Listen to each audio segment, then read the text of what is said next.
பண்றதையும் பண்ணிட்டு சாமி பூதம் பயமுறுத்துறாங்க. ஏமா தப்பு பண்ணலன்னா ஏன் ஓடி ஓடிக்கணும்? நேரா வந்து சொல்லாமே. அதானே. நல்லா கேட்டீங்க சார், நல்லா கேட்டீங்க. சரி கிளம்பலாம் வாங்க. எப்படி பேசி மறக்கறாங்க பாத்தீங்களா?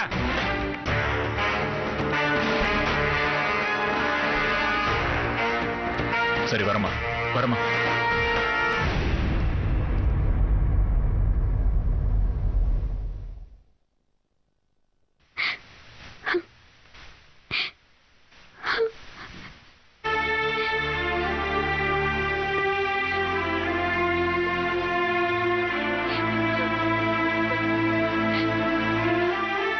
மலரு,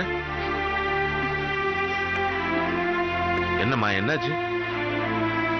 ஒண்ணும் இல்ல மாமா. ஒண்ணும் இல்லையா? ஒண்ணும் இல்லாததுக்கு அப்படி உட்காந்து அழுதுட்டு இருக்க. சொல்லுமா என்னாச்சு? ஒண்ணும் இல்ல மாமா. இந்த வரமா மனுஷன்னா அழுவுறதுக்கும் சிரிக்கிறதுக்கும் 1000 காரணம் இருக்கும். எனக்கு அது பெருசு இல்ல. ஆனா அழுகையோ சந்தோஷமோ கேட்கறதுக்கும் பகிர்ந்துக்கிறதுக்கும் ஒரு ஆள் வேணும்.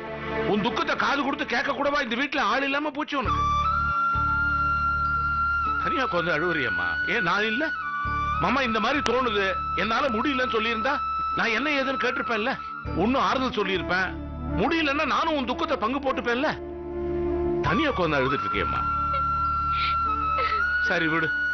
இப்ப ஏன் அழுவுற நீ? கோபியை நினைச்சா? அவர் என் மனசுல நினைச்சு ஒரே காரணத்துக்கு தான் மாமா. அப்புறம் இந்த குடும்பமும் இத்தனை பாடுபடுது. என்னமோ மாமா, நல்லதோ கெட்டதோ என் காதல மனசுக்குள்ளே அமைக்கிட்டு போயிருக்கணும். என்னால முடியல. அவர்கிட்ட எல்லாத்தையும் சொன்ன. உனக்கு நான் இருக்கேன்னு சொல்லி என்ன கல்யாணம் பண்ணாரு. என்ன கல்யாணம் பண்ண கொன்றதுக்காக அவருக்கு எத்தனை எதிரிங்க, எத்தனை எதிர்ப்பு. மாமா, அவன் என்ன அழ வைக்கணும்ன்றதுக்காக அவரையும் இந்த குடும்பத்தையும் அந்த கோகுல் வன்ம வச்சு தண்டிக்கிறான். மாமா, இதையெல்லாம் என்னாலதானே, என் ஒருத்தியாலதானே. என்ன சொல்ற? உன் ஒருத்தியா இல்லையா? ஆமா மாமா, எல்லாம் என்னாலதான். நான் மட்டும் தான் காரணம் மாமா. என் ஒருத்தியாலதானே இங்க இத்தனை பிரச்சனை நடக்குது. சரிம்மா, நீ சொல்றது உண்மைன்னு வச்சுப்போம். உன் ஒருத்தியினால தான் எல்லா பிரச்சனையும். நான் இன்னொன்னு கேக்குறேம்மா. இங்க எல்லாரும் அனுபவிக்கிற சந்தோஷம், இங்க வந்திருக்கிற சந்தோஷம், இதெல்லாம் எந்த ஒருத்தரால வந்திருக்கு? ஒரே ஒரு மனுஷனால தான் ஒரு குடும்பத்துல எல்லா தப்பும் நடக்குதுன்னா தப்பு அந்த மனுஷன் மேல இல்ல, அந்த குடும்பத்து மேலதான். ஏன் ஒரு எடுத்துக்காட்டா வச்சுக்க. இப்ப கோபி டெய்லர் வேலை பாக்குறாமா. மாசம் எவ்வளவு வேண்டாம், அன்னாட வர காசை உங்ககிட்ட கொடுக்கறான், நீ வாங்கி வச்சுக்கிற. கச்சேரிக்கு போறாமா, எல்லாருக்கும் கொடுத்தது போக மீதி பிள்ளைக்குன்னு கொண்டு வந்து கொடுக்கறாமா, அதையும் வாங்கி வச்சுக்கிற. ஒரு அளவா சம்பாதிச்சுட்டு இருக்கிற கோபி திடீர்னு ஒரு நாள் ஒரு 10 லட்சம் ரூபாய் கொண்டு வந்து கொடுக்கறான். எப்படின்னு கேக்குற. சம்பாதிச்சதுன்னு சொல்றான். சரின்னு தலையாட்டிட்டு வாங்கி உள்ள வச்சுக்கிற.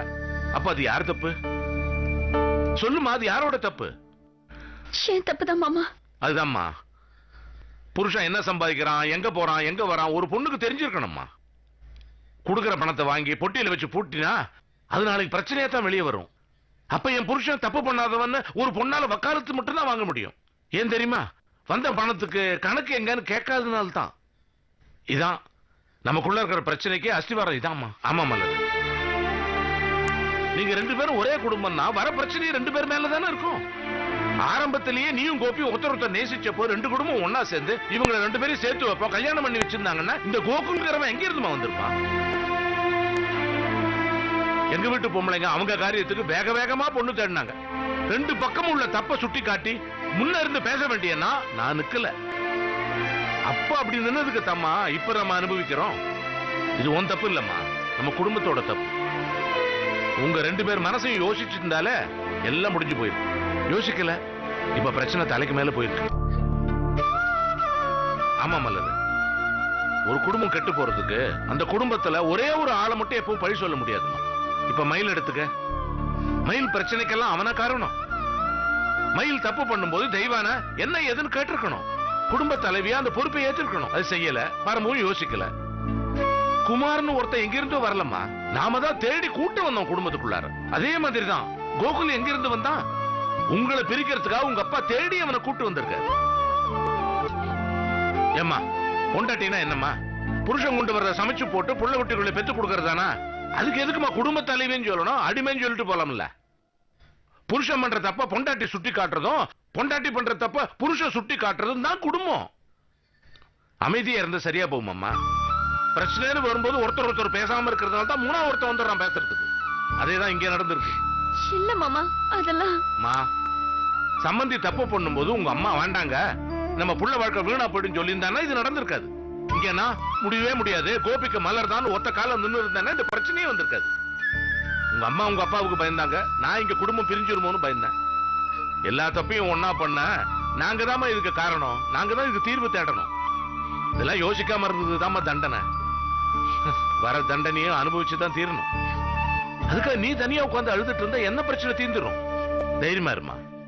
நீ சொன்னதுதான் நம்பிக்கை வைப்போம். அதுக்கும் மேல செய்யாத தப்புக்கு தண்டனை கொடுக்க எந்த மனுஷன் மட்டும் இல்லம்மா, ஆண்டவன் கூட பிறந்து வரல. கண்ணை தொடச்சிட்டு நிம்மதியார், எல்லாம் நல்லபடியா நடக்கும்.